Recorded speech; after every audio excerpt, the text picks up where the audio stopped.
C'est un secret de Polichinelle. Depuis plusieurs mois, la conjoncture économique mondiale générale est fortement influencée par une hausse générale des prix des produits sur les marchés. Cette augmentation touche tous les domaines d'activité avec un impact significatif sur les consommateurs. Le Cameroun de Paul Biya est durement touché. La vie devient de plus en plus insupportable, surtout pour les plus démunis qui constituent la majorité de la population. Depuis, le gouvernement a tenté de prendre des mesures pour contenir la crise, mais sans succès. Le ministre de l'économie vient de lancer une nouvelle mesure qui suscite déjà la polémique.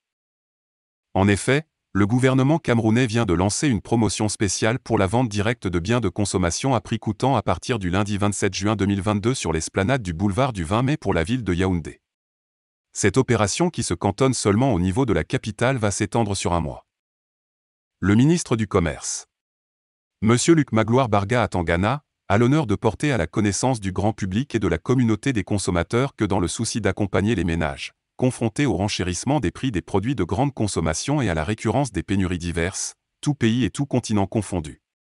Consécutif à la pandémie du Covid-19 et amplifié par la crise en cours en Ukraine, le gouvernement a décidé de lancer une opération spéciale de vente directe, à prix coûtant des dits produits, avec le concours citoyen des opérateurs économiques partenaires. Cette opération, en ce qui concerne la ville de Yaoundé et ses environs, se déroulera à l'esplanade du boulevard du 20 mai, à compter du lundi 27 juin 2022 et pour une période initiale d'un mois, souligne le communiqué précis du gouvernement. La population est invitée à profiter pleinement de cette opportunité extraordinaire qui contribuera à mettre en œuvre les très hautes instructions du chef de l'État en matière de préservation du pouvoir d'achat des consommateurs malgré les aléas d'une conjoncture économique. Contexte international particulièrement défavorable. Si le gouvernement ne dit rien sur l'intérieur du pays, notamment sur les zones qui ont été durement touchées par la crise, certains pensent que c'est une erreur car le gouvernement devrait donner la priorité à leur zone. Restez connectés sur la chaîne pour plus d'informations.